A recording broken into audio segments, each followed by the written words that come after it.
Thank you so much, and welcome to the Douglas County Historical's second Sunday for March. We're so excited to have everybody here and to welcome our very special guest. Before we begin, I would just like to mention that I am doing the introduction today because our director, Kathy Altz, is actually attending a virtual award ceremony for National History Days. So the Douglas County Historical Society has sponsored an award for this national contest for high school students who want to learn about history. And we are presenting an award today to one of those deserving Omaha students. So we are so glad to work with them and to provide that award for Omaha's history students and to help foster that love of history. So that's where she is today while I do this little presentation. I also want to thank Humanities Nebraska for their support in allowing us to present this to everybody. Thanks to them, we were able to do this free for our community and to record it and have it available for everyone who wants to do it. So thank you so much to Humanities Nebraska. So before I begin real quick, I'm just going to give a quick introduction to our very special guest today. This is our guest speaker, Mr. John Creighton. John Creighton is one of our oldest, most esteemed Omaha citizens. He was the vice president of First National Bank, the owner of one of our old railroads, the South Omaha Terminal Railroad Company, and he is the founder of St. Joseph's Hospital. You might also recognize his name from Creighton University. Mr. Creighton and his family are huge supporters of education in Omaha. They've given freely of their time and their money and their efforts to Creighton University, huge support of education. So we are so pleased to have Mr. Creighton here to speak with us today. Sir, thank you so much for agreeing to speak to the Historical Society through our magic box. We're so happy to have you. If you have any questions for Mr. Creighton as we continue this, please type them in that box on the bottom. I will be reading through them at the end. So as a question occurs to you, type it in and we will get to all of those at the end, all right? So with that, thank you so much, Mr. Creighton. I'll leave it to you.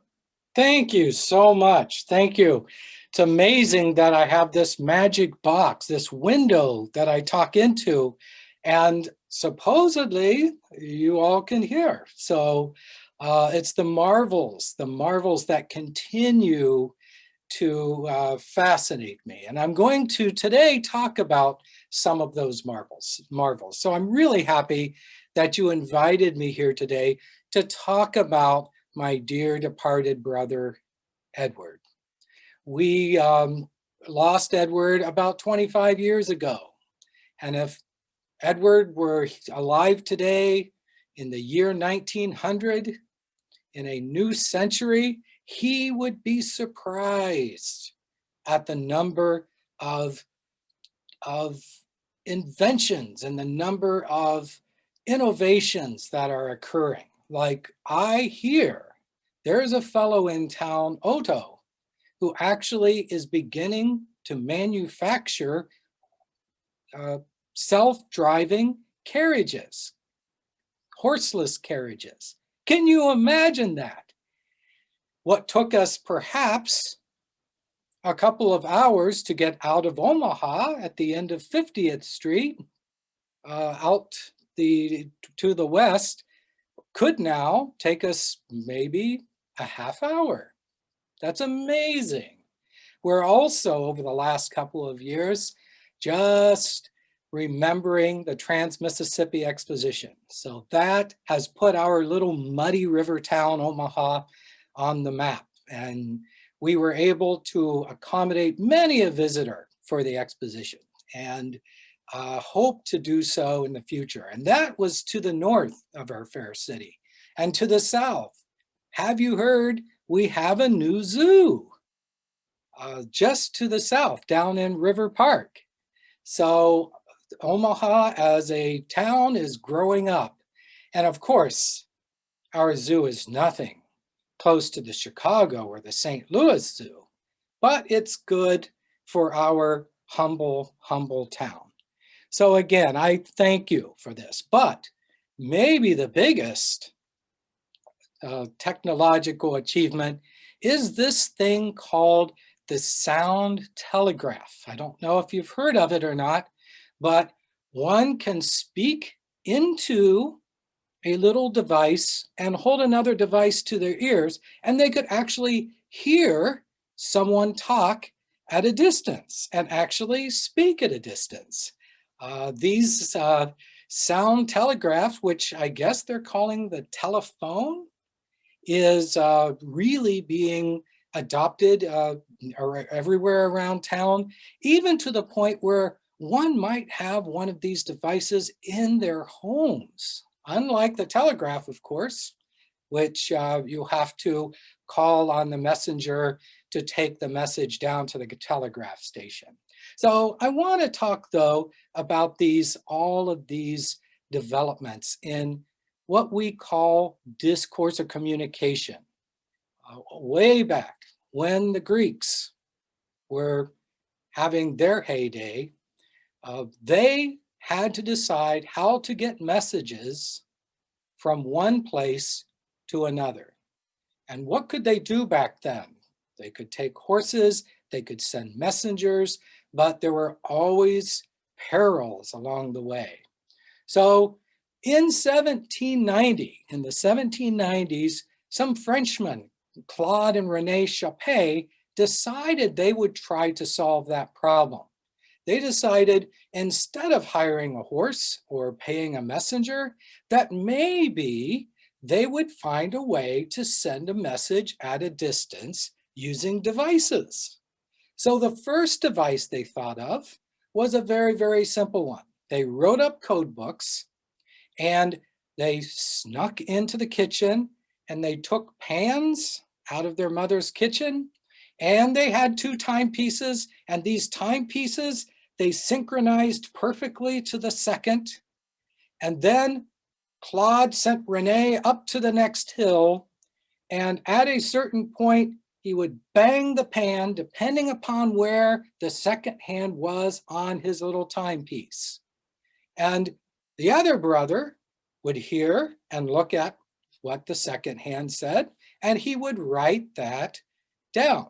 And then Claude would bang the pan, René would receive, bang the pan, receive. And in this way, a message was sent at a distance through devices.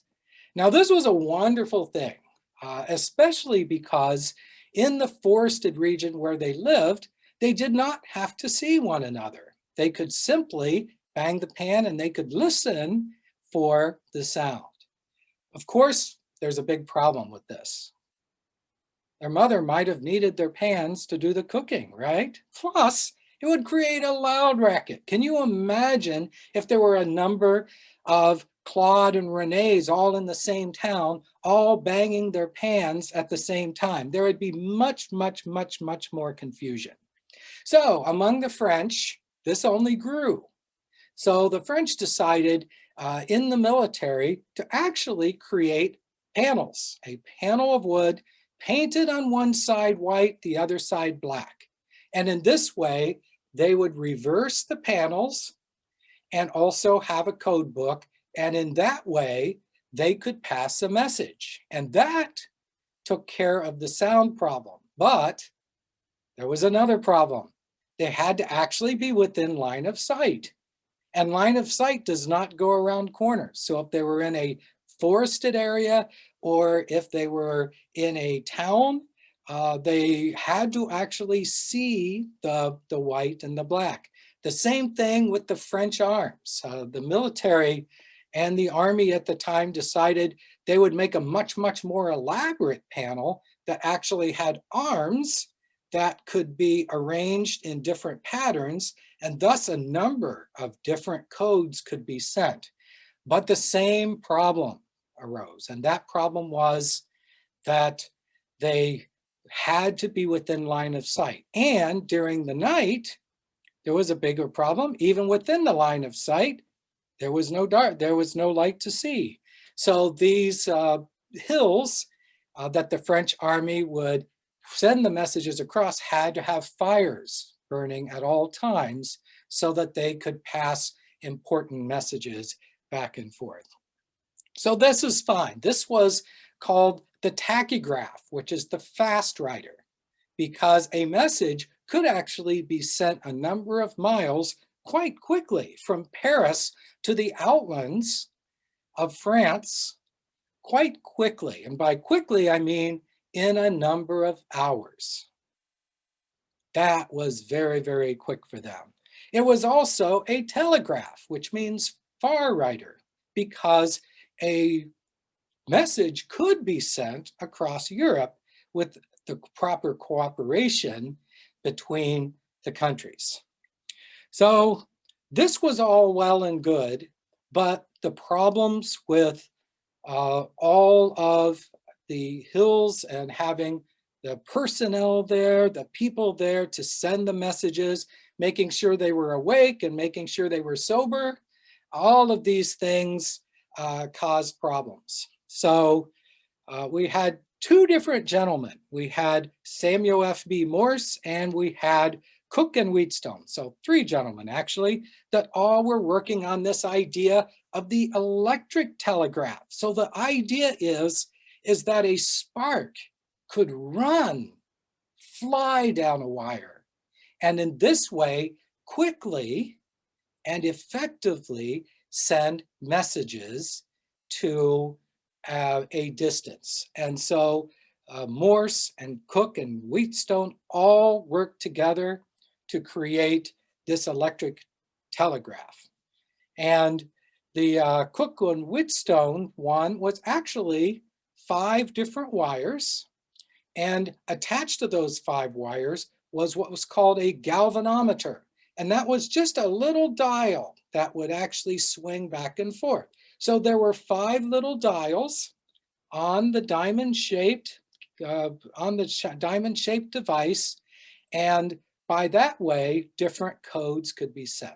Samuel F.B. Morse, however, he decided to work on 1 wire because that was much, much more efficient, and instead to determine a number of ways to get the spark to run and to stop, to run and to stop, for run longer, stop, that type of thing. So which was later called Morse code.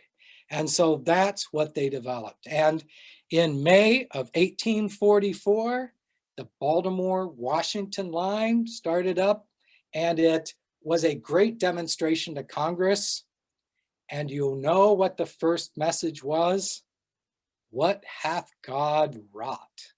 That was the first message. So this was a test for Congress to get Congress to actually pay for the expansion of the telegraph. So what they did was they had one of the assistants get on the train from Washington, take it to Baltimore, and then had a couple of people and congressmen with him. And then they gave him a message to send. He sent it, and in Congress and in Washington, they received the message, and the message was, what hath God wrought? So this telegraph, this device is actually really, really a simple device. There's just basically 4 parts. There's the key, and all that a key is an opening and closing of the electric circuit. So electricity, I'm not a scientist, but electricity runs from the ground in a circle back to the ground again. And so in the circle, if the circle is unbroken with conductors that's other than human beings, which can be a conductor too, but we'll talk about that later. If it runs along the wire, then it will run along the wire and it will do work. And one of the work things that it might do is if it's wrapped around a piece of iron, it becomes a powerful magnet and it will attract another piece of iron to contact it. And this would then create the sound of the clacking. And then when the key was released, there's no more spark running around the wire, and the metal is released. And by that way, the metal would be attracted and unattracted, attracted, unattracted, etc. And these sounds then could be emitted. So you have the key and you have the sounder. But to the Creightons, the most important part is the wire. Because without the wire, there is no telegraph. and the voltaic pile. So one of the problems with stringing telegraph wire all the way across the country is how to power it. And with the voltaic pile, you have a strong spark, but that spark will only run a certain distance. And when that happens, then it loses its strength, it loses its stamina. So you have to have a number of voltaic piles all along the line to keep the strength of the signal up. But for the Creightons, the important thing was the wire, and not so much what it could do, but where it could go. So think a little bit about this thing that we worked on called the telegraph. So in the time that we were working on the telegraph, and that was, a good 40 years ago. So it was when I was a young lad for the most part. Actually, I was 30 years old. So I'll leave it up to you to decide if I was a young lad or not. At that time, spiritualists were very, very important and very popular.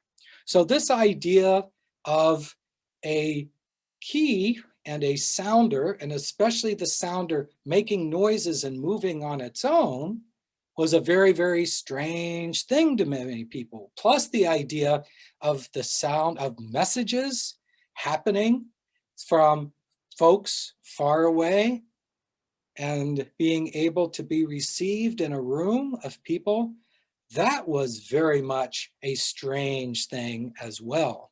So these ideas of messages from loved ones and parts moving on their own made some people, especially those who were superstitious, feel like maybe the devil was in the technology.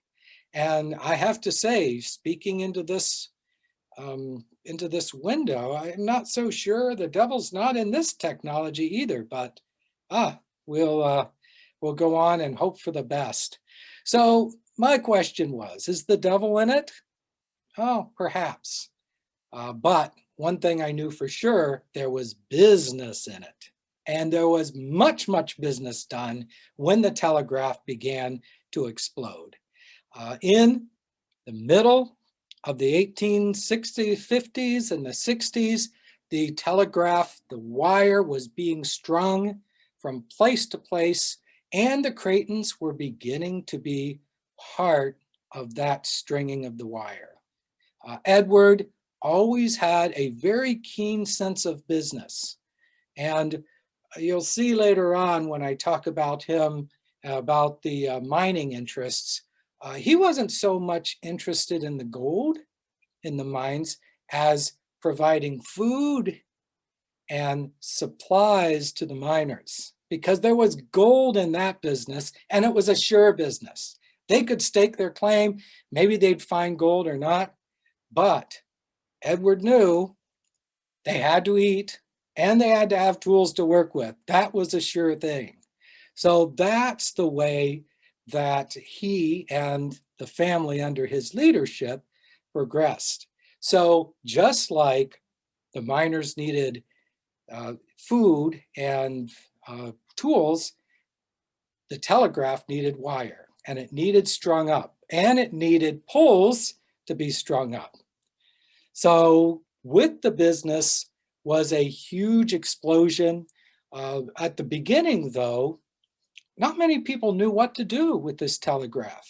Certainly, there were some messages that could be passed forth, such as if there was a war afoot, messages that went from one command to another to tell them to do some military maneuver, for example.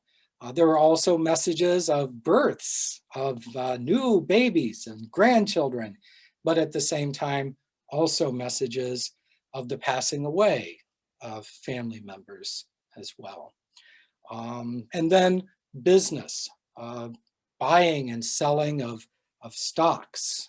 That was also a very, very important part of the business. But there wasn't really that much business at the beginning to be done. So some found it a great device to play chess or checkers, or to just sit and converse between one telegraph operator station to another, or to send the news, or to tell gossip, or to sell things. If a person had a barrel of whiskey that needed to be sold, they could just put it out on the wire, and anyone along the wire who was interested in the barrel of whiskey could reply, and they would set up the business that way. So there was very little regulation about how to use this, and many people took advantage of it. So how did the Creightons really get involved with this? Well, we had helped to string the line in Ohio from Dayton to Cincinnati, from Toledo to Cleveland, and then also from St. Joe's to Brownville. And at Brownville, the Stebbins line opened August 29th, 1860. And we had actually shown up in Omaha in 1856, but we had helped to begin to string the wire all around the area, all around the country. So we were instrumental, and Ed in particular were instrumental in that. So at that time, we weren't, as the Creightons, and Ed was not involved that much in mining or in ranching or in business. We had gotten our start helping to build the Pike Road in Ohio, and had followed the Pike Road as it extended across the country. So that's where we got our start in Ohio. And my dear father helped to build the Pike Road, and my older brothers and sisters, my older brothers actually helped with the Pike Road as well. And then when that ran dry, then we began looking for other work. And we noticed that wires were being strung up here and there for the telegraph. And Edward, being a very, very smart, keen observer, thought that perhaps we, with some hard work, could actually help string the wires as well. So at that time, we weren't that excited about mining, but we were excited about stringing the wire, and not so much about the wire itself, but where it could go. So Edward had a passion to string this wire not only to Omaha, but also across the country, because at that time, it was really difficult to get a message from New York to San Francisco. So how might people have done it? Well, there were a couple of ways. Early on, the only recourse was to take a steamer from New York down to the Isthmus of Panama, take mule across the Isthmus of Panama, and then another steamer north from that isthmus to San Francisco. And this took a number of weeks. There were even some hardy folks who took a steamer all the way around south of South America and up, which would take months to actually do. But as they were hardy, and generally maybe they were moving from one to the other, then they thought that this was worthwhile. But the steamer to the Isthmus of Panama, that took a while as well. And then, of course, the advent of the stagecoach and the line along the Oregon Trail cut that time shorter to about 25 days. 25 days to send a message is fine if you're just sending greetings, but if you're sending notes of a loved one passing away, if you are trying to buy or sell stock, if you are a military commander trying to make sure that a fort was well protected, 25 days could mean disaster. So to help that, the Pony Express arose. That was seen as a great, great time saver for sending messages. The Pony Express averaged about 10 days. So 10 days was not too bad, but still, if Fort Laramie is under siege, 10 days could mean by the time that the message got to where it needed to get for reinforcements, such as to Fort Kearney, there would be no Fort Laramie left. So this idea of a fast rider, the spark in the wire running faster than any horse could run, was a keen idea that could allow a message to be sent not in 10 days, but in 1 day, and in perhaps even in a couple of hours. So Ed had the passion to pursue this. And so he had the passion to string the wire from the east to west coast. And it was there in Omaha where he had the passion to leave his bed on a cold, cold winter day to survey the route from Omaha to Sacramento. He arrived in Sacramento, frozen, half snowblind, but he said it can be done, and the Creightons are the ones to do it. You see, I've always been in Edward's shadow, and he was such an amazing man that a shadow is a mighty fine place to be when you're stringing wires in the high plains in the hottest part of the summer. So as it was, Ed was the superintendent of the Pacific Telegraph Company, the eastern part of the line from Julesburg to Fort Laramie, up through the Sweetwater Range, through the South Pass, and then Fort Bridger, and then on into the city of the Salt Lake. The Overland Telegraph Company was in charge of stringing the wire from Sacramento to Salt Lake. And it was a race. The two crews working from east to west and west to east. Who would win? Who would reach Salt Lake first? And there was more than bragging rights at stake. The first crew to reach Salt Lake could enjoy the remainder of the wages of the other crew until such time as both crews connected. So we were determined to win. We were determined to win that race. I was a supervisor of a crew that was meant to actually finish the very last leg into Fort Bridger. Another crew had already completed from Salt Lake City to Fort Bridger. So we were less than 2 miles from finishing when disaster struck. We ran out of wire. Plumb ran out. I had miscalculated, and we were 2 miles short of wire. What to do? What could we do? All that we could do is send a message down the line requesting more wire. But I knew that any advantage we had gotten over the other crew would then be gone. So I had felt like I had let my crews down. But it could have been worse. We were on a private or a Federal Reserve with grazing area and food to be gotten with the shotgun. So it could have been much, much worse. So we settled in camp, sent the message down the line, and waited.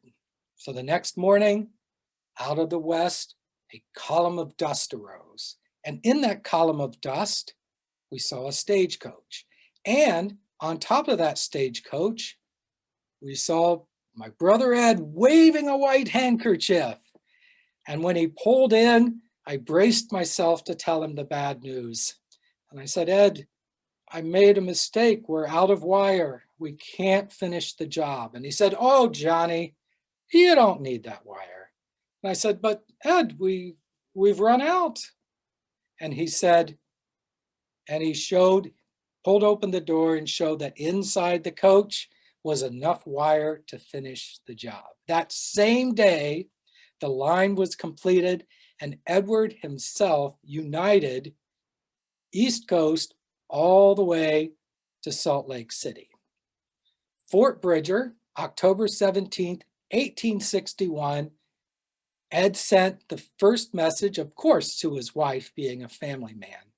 This being the first message over the new line since its completion to Salt Lake, allow me to greet you. In a few days, two oceans will be united. A week later, the line from California was connected to Salt Lake City, and two oceans were united.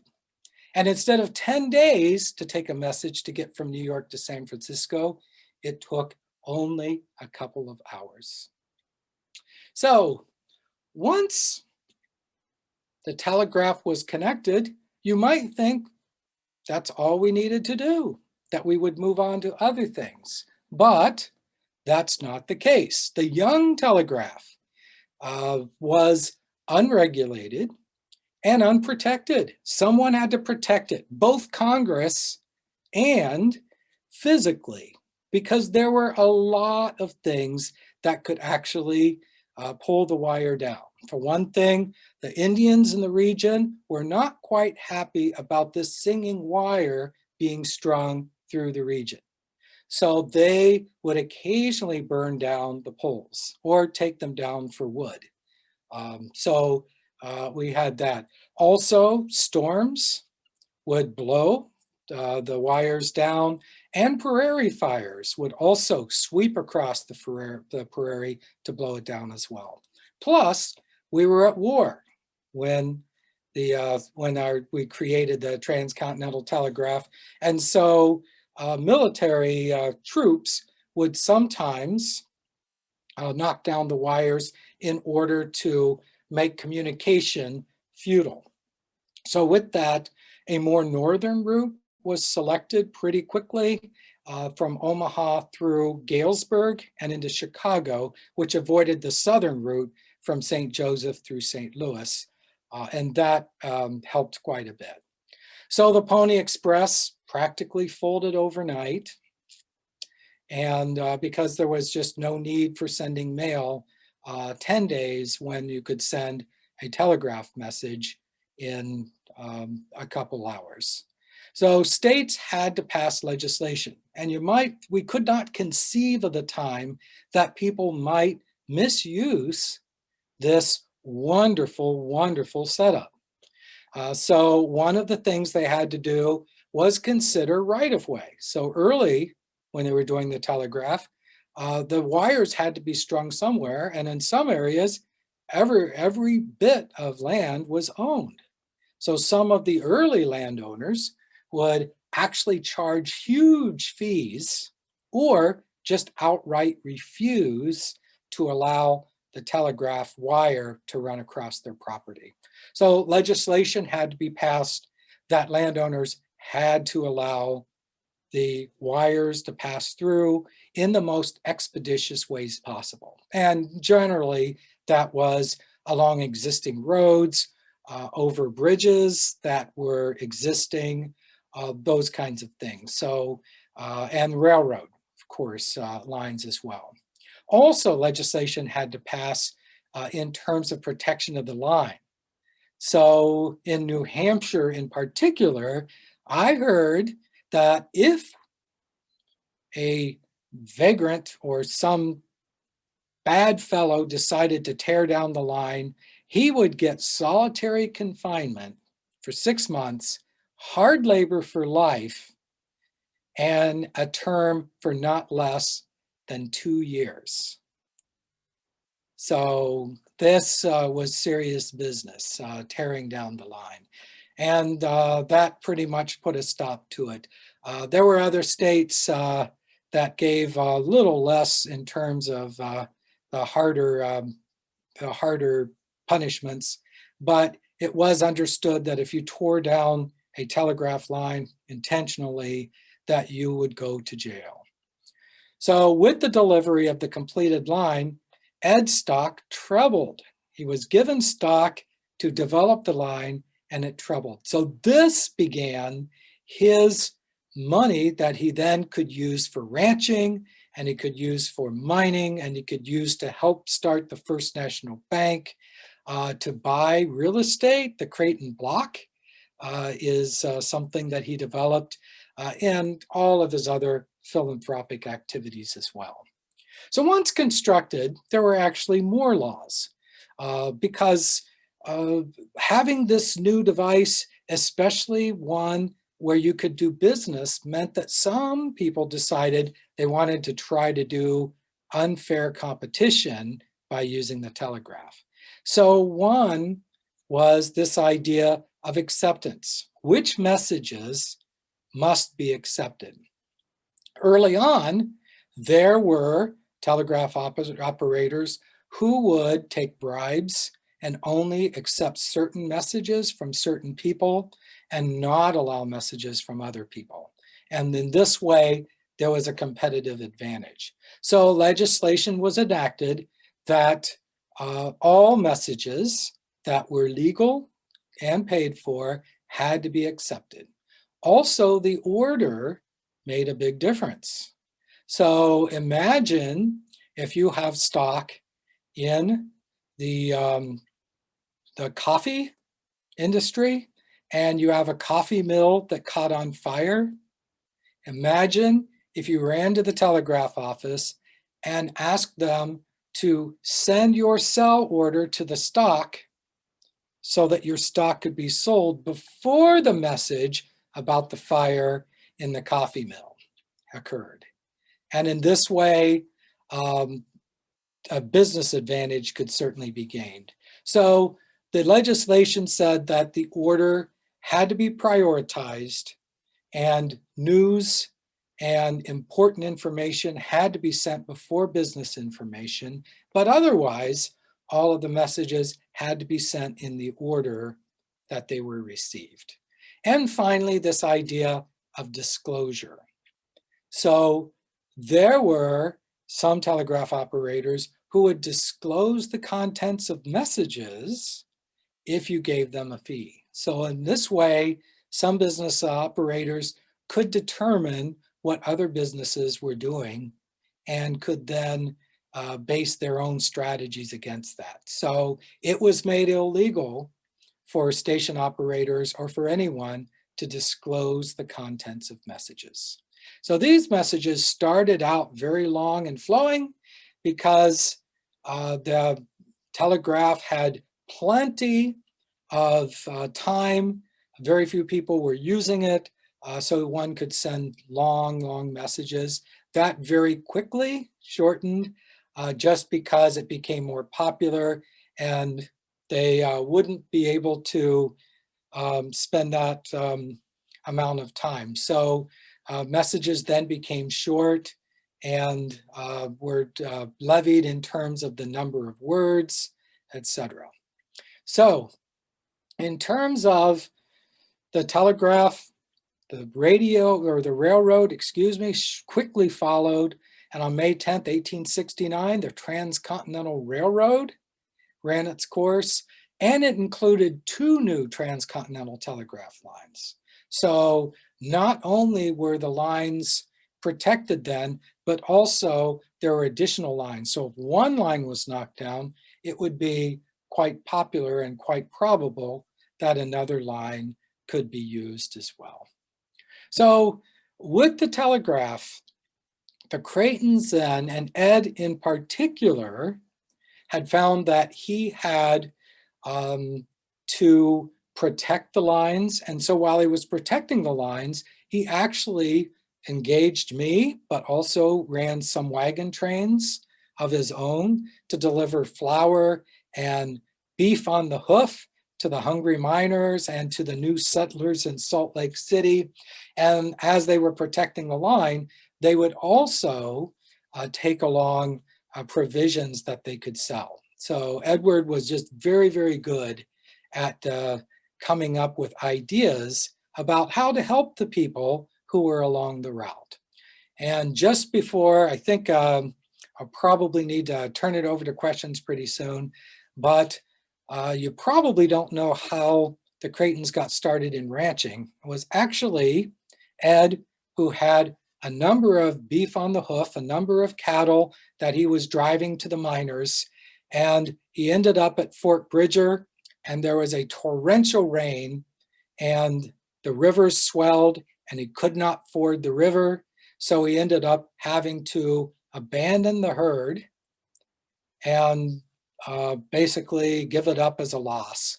Well, then after the winter and the spring, he came back thinking that the herd would have been dispersed and killed, but in actuality, it had grown. There were many calves, and the herd was thriving and strong. And so in this way, he decided that what they came to call ranching could actually be a lucrative business. And so he kept that, and as well some ranches up north in the Nebraska Territory as well.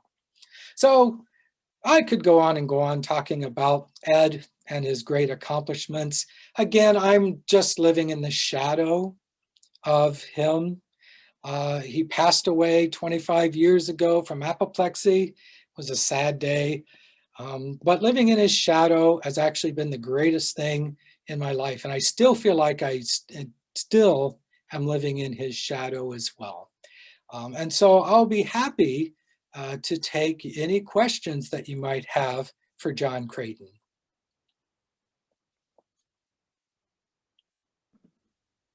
So if anyone has any questions for Mr. Creighton, like I said, you can write them right there, and I'm happy to read them out loud to him.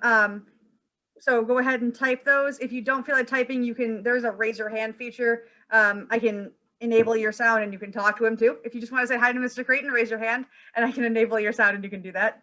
And you know, I had a couple questions for you, sir.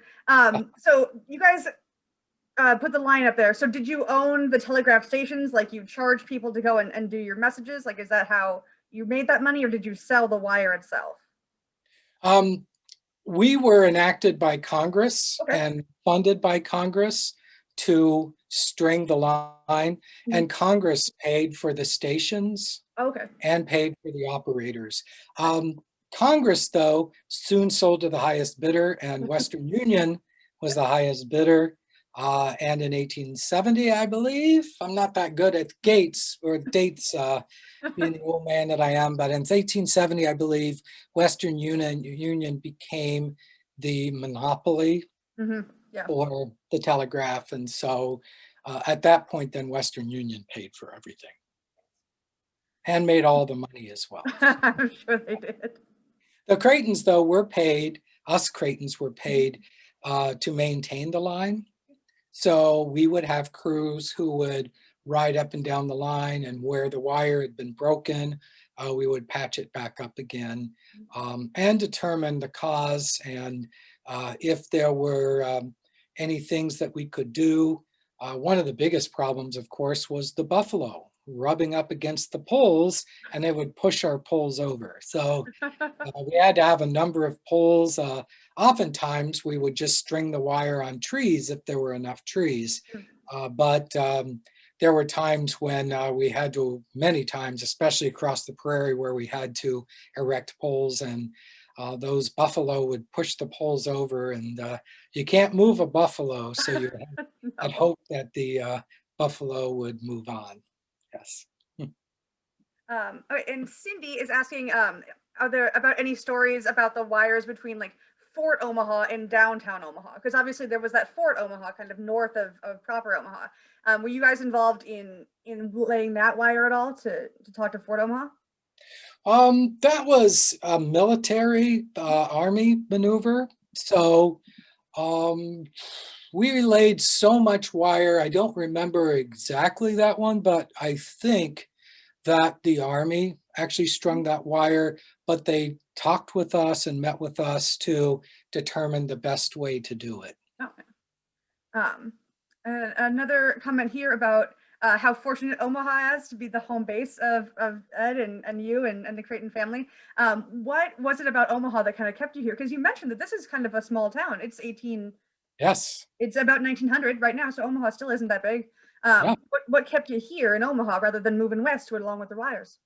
Well, that is actually a really good question. Yes, we had lived many a place. My wife and Ed's wife, who were sisters, had grown up in the Dayton Ohio area. Our roots were from the Dayton, or was from the Ohio area. I attended St. Joseph's College in Licking County, Ohio, but unfortunately could not finish, much to the chagrin of Ed and the rest of my family, who wanted to see a college graduate in the family, but alas did not. And we slowly moved west. And some of it is that we moved as far west as civilization at the time would allow. And west of Omaha was considered uncivilized territory at the time. And so Omaha was like the westernmost outpost. And at the time that we wanted to settle down, both I and Ed got married in Omaha and had families with wives. And I had a child, but unfortunately passed away. And so what we decided to do with our families was just to take root in the last civilized place that we had been. Plus, there were a number of business interests we grew with as Omaha has grown over these past few years. It was a muddy river town in '56 when we first got here, and it's a little less muddy, but it's still a river town. But there are advancements that are making this a pretty lucrative place for ranchers to come and sell their stock, for all kinds of commercial interests. And so we just felt with the money that we had and all the opportunities out west, but also the opportunity from the east as well, the more civilized area, that this was the perfect middle ground for us to settle in. Well, good for Omaha. Yeah. So Joe wants to know the role that the telegraph played in the construction of that Transcontinental Railroad that you were talking about. Like, did it follow kind of that same path? And was your family at all involved in the construction of that railroad? No, we're not very much involved. Of course, the Creightons, anything that occurred in Omaha, we were involved in, especially if there was a commercial interest. But my brother Ed fought very, very gallantly for the terminus of the Union Pacific Railroad to be in Omaha.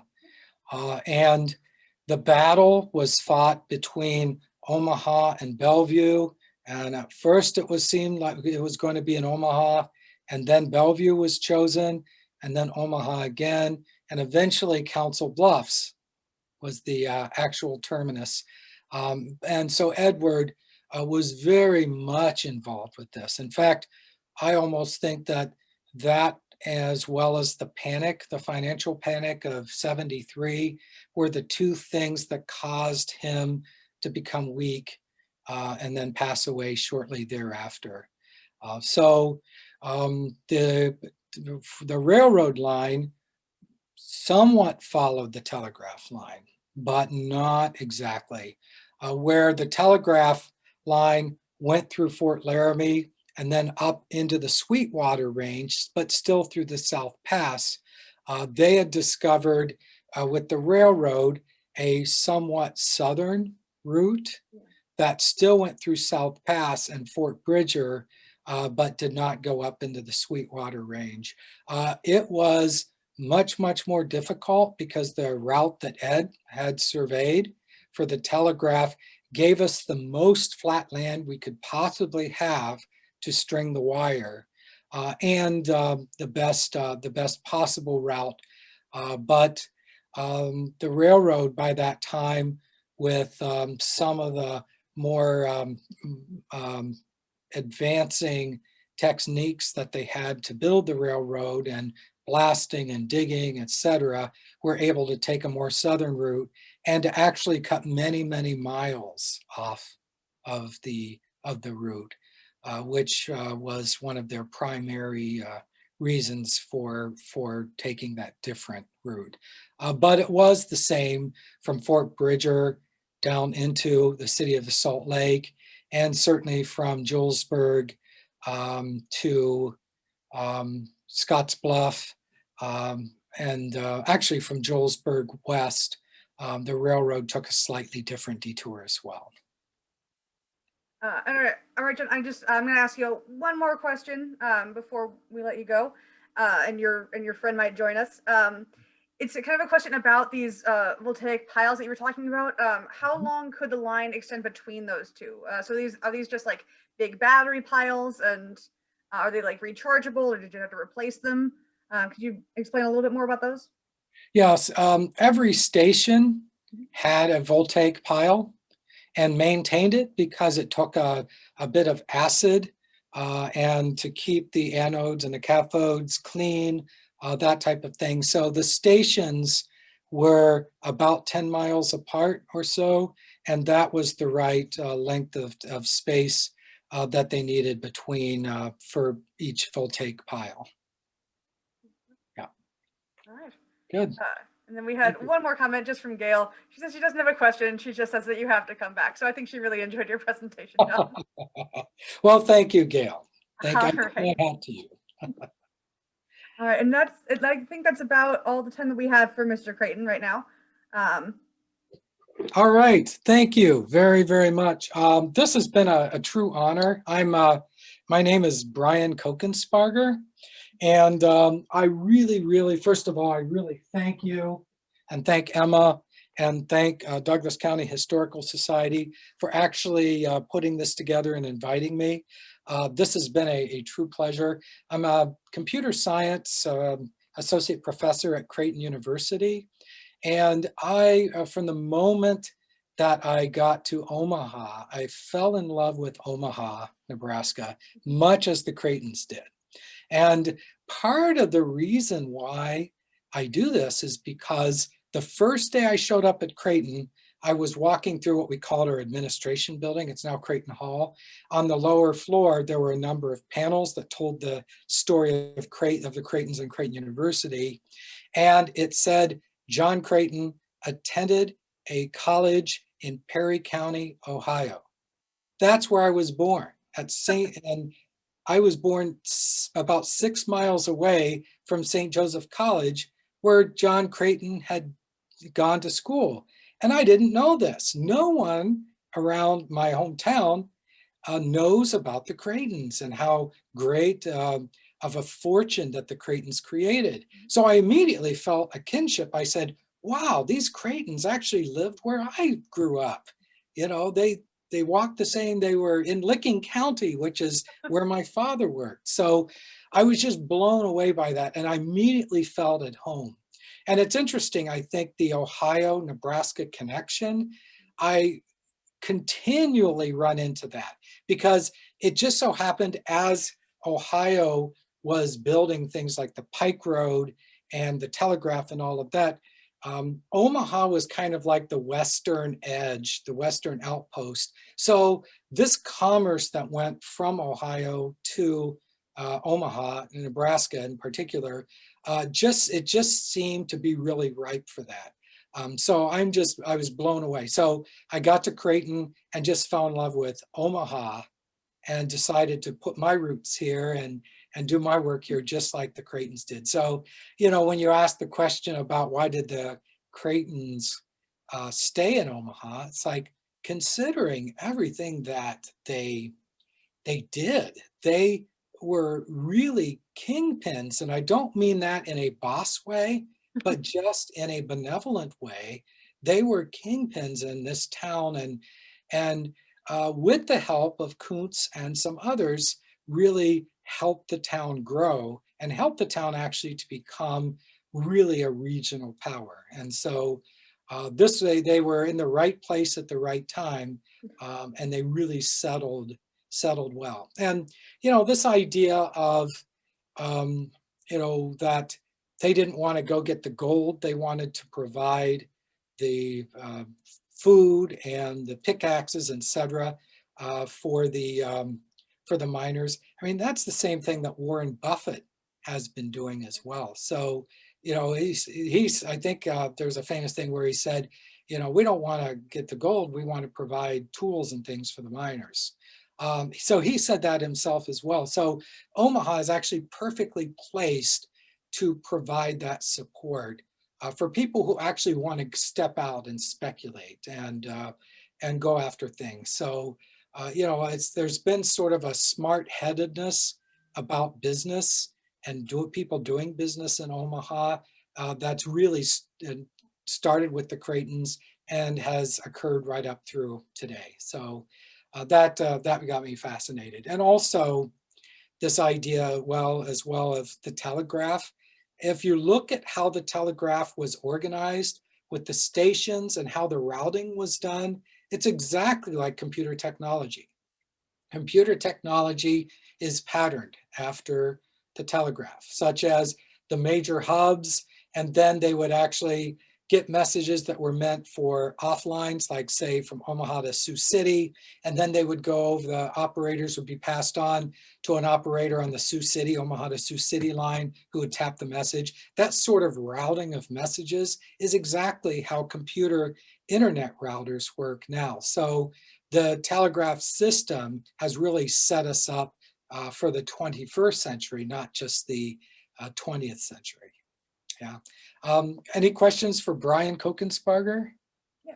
And guys, same thing. If you want to ask Brian any question about his presentation or anything about what he's doing at Creighton, you can type it in there. He'll be with us for another 10 minutes or so. So please get on that. Brian, if I could ask, why do you do this in character? Because you could just do like the history of the Creightons, but you choose to do it as John, not even Ed. You just choose to do John. Why is that? It's funny. That I really like the Chautauqua style because it allows people to get a feel not only for the facts, but sort of the passion and the personality behind the facts. And I know that Humanities, Nebraska Humanities or Humanities Nebraska, really sponsors Chautauqua presentations. I've actually attended a number of them, like the Dolly Madison one, and just have found them to be really, really good ways to kind of pass on history, but I think in an interesting way. Plus, man, if you have access to a beaver skin top hat, you gotta sport the top hat, right? This is like the most awesome costume piece that I've ever had. And so, I just can't come in with this. I'd look sort of silly. As John Creighton, hey, I'm right there. I get it. Just a reason to wear a hat. I understand that entirely. Yeah. So Nancy, she is the one who greeted us at the beginning. She just wants to thank you for coming out here. It's a really interesting talk. So thank you so much, Nancy, for staying. Thank you, Nancy. And so if anyone has any other questions real quick, Brian will be here for just another couple of minutes. But since we're wrapping up, again, I just want to plug Humanities Nebraska. They have been great in sponsoring this and sponsoring a lot of great talks. So thank you to Brian and thank you to Humanities Nebraska for doing this with us. And then I'll plug the Historical Society. Next month's second Sunday is going to be Jim Farrow. He is going to be talking about the history of the Baum Allen House, which is another historic house here in Omaha. Back in January, we had a different one. So we were doing another historic house. We hope that you join us for that. That one is free to our members. So if you're not a member, please. Cleo has a strange question. I think she is asking about John Creighton. Do you know where he is buried? Yeah, thank goodness I'm not the character of John Creighton. I would have to say, what? Yeah. I'm dead? That's a really common question. And thank you, Cleo, for holding off until you're talking to Brian Kokensparger. But we, in Chautauquas, we are used to that and kind of sure. stop response. He's actually buried in the Catholic Blessed Cemetery, Holy Sepulchre, which is down just off of Saddle Creek and Leavenworth. I've actually been there many times. The whole Creighton family is there. If you basically go to the top of the hill, there's a big obelisk, and the Creightons are all around that obelisk. So I haven't done a lot of research into Holy Sepulchre. I've actually done a lot of research in the Prospect Hill Cemetery, which is just north of Creighton. And that was a non-sectarian cemetery. And the way the Roman Catholic Church was certainly at the time, and still to a certain extent, is that you had to be buried in sort of in blessed ground. And so Holy Sepulchre was that place. So the Roman Catholics were generally buried there, as all of the Creightons are buried there. Just a little bit down the hill in a roundabout are all of the Jesuits who are at Creighton Prep or Creighton University or any of the other places in Omaha. Jesuits, wherever they pass away, that's where they buried. They'd never move them back to their original towns or whatever. So any Jesuit that happened to pass here, even if Father General himself came from Rome and was here, I believe he would have to be buried here. Maybe I'm wrong on that, but I hear that they were pretty it was kind of just a way of saying, for Jesuits, they live and die where they are called to live and die, and that's part of their mission. Yeah. Interesting. Right. And yeah, Cleo did say that was pretty interesting too. And then one more question. This is from Joe again. Yeah, he loves the hat, and he wants to know about the Lincoln Highway. I don't know if you know anything about the Lincoln Highway. Not that much. I've pretty much, with being a computer science educator, I have to sort of cut off somewhere. And so I basically am more focused on technology, especially technology that leads to our current internet technology. But I actually have driven along the old Lincoln Highway, including some of those gravel roads near Columbus and those other areas, which is pretty interesting. So, and the brickworks that they have. But no, I don't really know that much about the Lincoln Highway. Unfortunately. That's all right. You're not a transportation historian, so I don't really expect that. If anyone has any other questions real quick, please get them in there. Otherwise, again, we want to thank Brian for being here. Thank you so much for coming out and talking to us, Brian. And you can thank Mr. Creighton as well. We really appreciated having him here. And again, thank you to Humanities Nebraska and everyone else who sponsored this. If you are interested at all in that April 2nd Sunday, please let me know. Also, we have recorded this interview with Mr. Creighton. So if you know any friends or if you joined us late and you want to see the whole thing, we do have that link. Just email me and I'm happy to get you that link and share it with anybody. Again, this is sponsored. It's free. We want everybody to be able to see it if they want to. So just let me know if you need that link and I'm happy to provide it. I don't have any other questions. So is there anything else you want to say before we go, Brian? No, I just thank you so much. This has been so much fun, and I didn't quite know how it would translate to Zoom. Hopefully it translated okay. I'm used to working the crowd and wandering around and, and talking and like pointing out people's funny hats or whatever. And so hopefully you got the same experience or roughly the same experience as you would if I was in person. I really appreciate the opportunity to speak with you today. Thank you. Great. Well, thank you so much.